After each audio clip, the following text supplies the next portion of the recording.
আমার বক্তব্য স্পষ্ট, যে কোনো মূল্যে অবশ্যই শান্তি এবং শৃঙ্খলা বজায় রাখতে হবে। কোনো রকমের অন্যায় কিংবা বেআইনি কর্মকাণ্ড আমরা বরদাস্ত করব না। প্রতিটি বাংলাদেশী নাগরিকের জন্যই আইন সমান।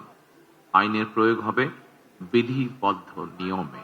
যাদের রক্ত মাড়িয়ে কষ্টে সিঁড়িবে আজকের এই গণতান্ত্রিক বাংলাদেশ, সেই সকল বীর শহীদদের প্রতি জানাই গভীর শ্রদ্ধা। মহান আল্লাহ দরবারে তাদের মাগফিরাত কামনা করছে। যারা মানুষের গণ অধিকার প্রতিষ্ঠার সংগ্রামে প্রাণ দিয়েছেন, হতাহত হয়েছেন, দেশের গণতান্ত্রিকামী জনগণ আপনাদের ভূমিকাকে গভীর শ্রদ্ধার সঙ্গে স্মরণ করবে ইনশাআল্লাহ। প্রিয় দেশবাসী, জনগণের রায় পেলে বিএনপি রাষ্ট্র মেরামতের রূপরেখা উপস্থাপন করেছিল। অন্যান্য গণতান্ত্রিক দল এবং সারা দেশের জনগণের সঙ্গে মত বিনিময়ের মাধ্যমে ৩১ দফা প্রণয়ন করেছিল।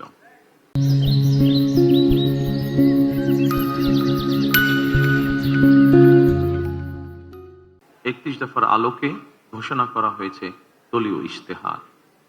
একই সঙ্গে কয়েকটি বিষয়ে নোট অফ ডিসেন্ট দিয়ে বিএনপি জুলাই সনদেও স্বাক্ষর করেছে। আমরা জনগণের কাছে প্রতিশ্রুতিবদ্ধ, প্রত্যাশিত প্রতিটি অঙ্গীকার পর্যায়ক্রমিকভাবে বাস্তবায়ন করব ইনশাআল্লাহ। সারা দেশে বাংলাদেশ জাতীয়তাবাদী দল বিএনপির সর্বস্তরের নেতা কর্মী সমর্থক ছাড়াও দেশের গণতান্ত্রিকামী জনগণের সামনে আজকের এই সময়টি অত্যন্ত গুরুত্বপূর্ণ এবং আনন্দের। এমন এক আনন্দঘন পরিবেশে আপসীন দেশনেত্রী বেগম খালেদা জিয়ার অনুপস্থিতি আমাদেরকে করেছে ভারাক্রান্ত। রাষ্ট্র ও রাজনীতিতে জনগণের অধিকার প্রতিষ্ঠার এমন একটি গণতান্ত্রিক সময়ের প্রত্যাশায় তিনি ফ্যাসিবাদের বিরুদ্ধে আপোষহীন লড়াই করেছিলেন। স্বৈরাচার কিংবা ফ্যাসিবাদের সঙ্গে কখনো আপোষ করেননি। দেশ এবং জনগণের স্বার্থের প্রশ্নে বরাবরই তিনি ছিলেন অটল, অবিচল। আমরা আল্লাহর দরবারে মরহুমা খালেদা জিয়ার মাগফিরাত কামনা করছি। প্রিয় দেশবাসী, স্বাধীনতার ঘোষকের প্রতিষ্ঠিত বাংলাদেশ জাতীয়তাবাদী দল বিএনপিকে দেশের জনগণ আবারও রাষ্ট্র পরিচালনার ম্যান্ডেট দিয়েছেন।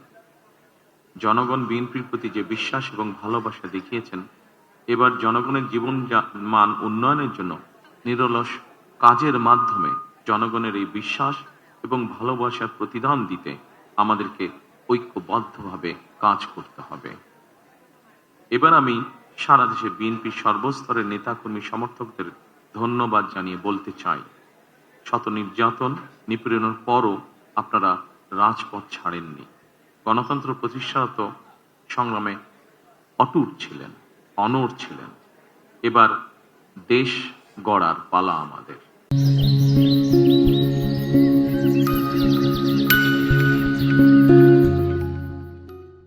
দেশ পুনর্গঠনের এই যাত্রায় আপনি, আমি, আমাদের প্রত্যেককে দায়িত্বশীল ভূমিকা পালন করতে হবে অবশ্যই।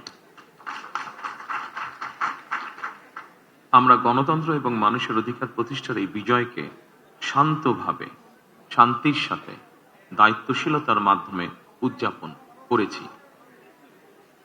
নির্বাচনোত্ত বাংলাদেশে যাতে কোথাও কোনো অপ্রীতিকর ঘটনা না ঘটে, এই জন্য শত উস্কানির মুখেও আমি সারা বাংলাদেশে বিএনপির সর্বস্তরের নেতাকর্মীদের শান্ত এবং সতর্ক থাকার আহ্বান জানাচ্ছি।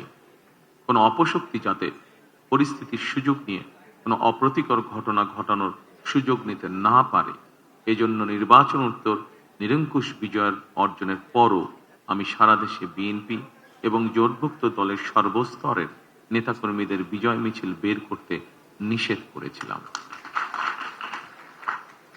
আমরা আল্লাহর দরবারে শুকরিয়া আদায়ের মাধ্যমে বিজয় উৎসব পালন করেছি।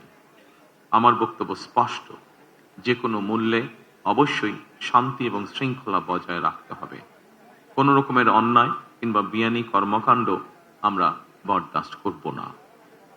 দলমত, ধর্ম, বর্ণ কিংবা ভিন্ন মত যাই থাকুক, কোনো অজুহাতে অবশ্যই দুর্বলের উপরে সবলের আক্রমণ আমরা মেনে নেব না। ন্যায়পরায়ণতা হবে আদর্শ। আইনের শাসন প্রতিষ্ঠা করা না গেলে আমাদের সকল চেষ্টা ব্যর্থ হয়ে যেতে পারে। আইনের শাসন প্রতিষ্ঠায় সরকারি দল কিংবা বিরোধী দল, অন্য মত কিংবা ভিন্ন মত, প্রতিটি বাংলাদেশী নাগরিকের জন্যই আইন সমান। আইনের প্রয়োগ হবে বিধিবদ্ধ নিয়মে।